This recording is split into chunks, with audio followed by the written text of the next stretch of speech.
Un jour, vous serez plongés dans le Saint-Esprit. Et pourtant, Jésus a soufflé sur ses disciples-là le Saint-Esprit. Pourquoi ils vont être encore baptisés du Saint-Esprit? Ils vont recevoir ce qu'on appelle le revêtement de puissance. Ils ont reçu le Saint-Esprit pour la première fois. Ce Saint-Esprit qui a transformé leur esprit et a fait d'eux des enfants de Dieu. Parce que jusque-là, ils étaient seulement des Juifs croyants. Mais ils n'étaient pas encore enfants de Dieu. Mais lorsque Jésus a soufflé sur eux, ils sont devenus une nouvelle création. La Bible dit dans Romains, si quelqu'un est en Christ, il est une nouvelle créature. Je n'aime pas l'expression, la traduction une nouvelle créature. La bonne traduction, il est une nouvelle création. Parce que lorsque le Saint-Esprit de Dieu vient dans le cœur de quelqu'un, il crée un cœur nouveau. Les choses anciennes sont passées et toutes choses sont devenues nouvelles. C'est le privilège d'être enfant de Dieu. Que tu aies été un criminel, que tu aies été un vagabond comme on dit en créole, que tu aies été un bandit de grand chemin, que tu aies été un drogadicte, que tu aies été un sorcier, un boucan, un marabout, que tu aies commis les péchés les plus horribles de la terre, tu aurais pu même dépasser les péchés d'Adolf Hitler. Mais quand tu es en Christ, tu deviens une nouvelle création. Amen. Dieu crée en toi un cœur nouveau. Et les choses anciennes sont passées. Le sang de Jésus te lave et te purifie de tous tes péchés. Amen. Et toutes choses deviennent nouvelles. Et désormais, Dieu met en toi la loi de l'esprit de vie. Et cette loi de l'esprit de vie dit à ton esprit que tu es enfant de Dieu. Et tu peux dire, Abba Père. Dans peu de jours, vous serez baptisés du Saint-Esprit. Aujourd'hui, je ne vais pas parler de ce peu de jours. Je vais plutôt parler de l'ascension dans une semaine, dans 2 semaines, puisque 10 jours après l'ascension a eu lieu la Pentecôte. La Pentecôte, l'effusion du Saint-Esprit, la puissance du Saint-Esprit qui est descendue. Aujourd'hui, nous allons nous contenter seulement de la montée de Jésus au ciel. Alors les apôtres réunis lui demandèrent, Seigneur, est-ce en ce temps que tu rétabliras le royaume d'Israël? Et ils avaient toujours leurs petites idées politiques. Il leur répondit, ce n'est pas à vous de connaître les temps ou les moments que le Père a fixés de sa propre autorité. Mais vous, ne vous occupez pas de cette affaire du royaume d'Israël. Les Romains seront chassés, vous allez avoir votre débat. Ce n'est pas ça qui est le plus important. Mais ce qui est le plus important, verset 8, mais vous recevrez une puissance. Wow. Dans les textes grecs, il est parlé de dynamos. C'est comme une dynamite. Vous recevrez une puissance. Le Saint-Esprit survenant sur vous, et vous serez mes témoins à Jérusalem, dans toute la Judée, dans la Samarie et jusqu'aux extrémités de la terre. C'est formidable.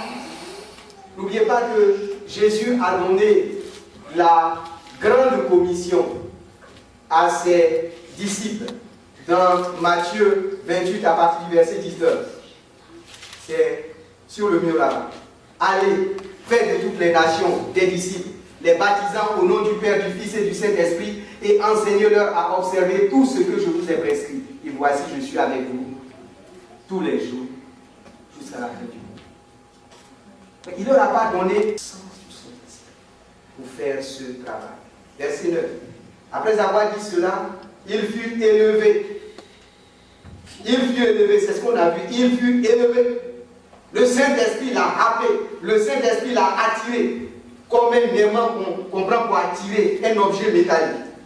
Il fut élevé. Pendant qu'ils le regardaient, et une nuée le déroba à leurs yeux.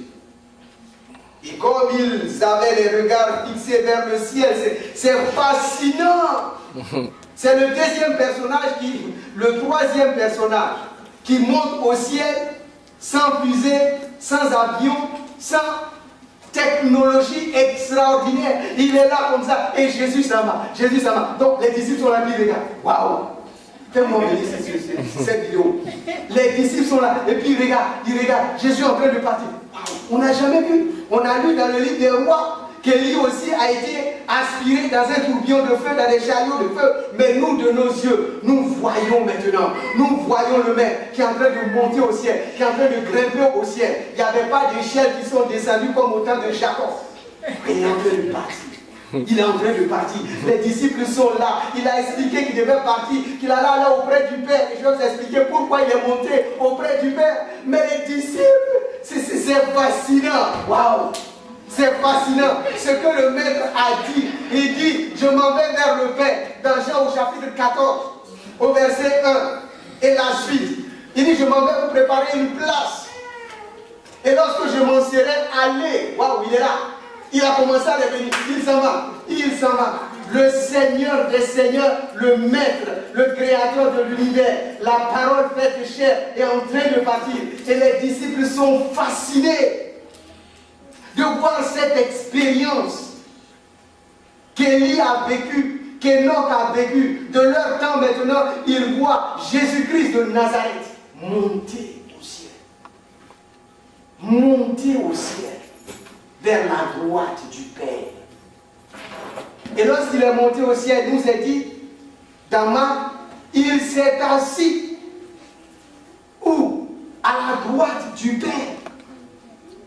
Et comme ils avaient les regards fixés sur le ciel, pendant qu'ils s'en allaient, voici deux hommes vêtus de blanc leur apparurent et dirent, hommes galiléens, pourquoi vous arrêtez-vous à regarder au ciel? La mission, ce n'est pas regarder au ciel, faire de ce lieu un lieu de pèlerinage ou quoi que ce soit. Non! La mission de Jésus sur la terre est terminée. 3 ans et demi plus 40 jours, c'est terminé. Ce qu'il vous a enseigné, ce qu'il vous a dit, cela vient de se réaliser. Ne restez pas là pantois à regarder vers le ciel. Jésus, il est parti. Vous devez maintenant retourner à Jérusalem pour accomplir la grande commission qu'il vous a donnée. Ce Jésus qui a été enlevé au ciel du milieu de vous viendra de la même manière que vous l'avez vu allant au ciel. Pourquoi est-ce qu'il est parti au ciel? Première réponse dans Jean au chapitre 14. Jean 14, à partir du verset 1.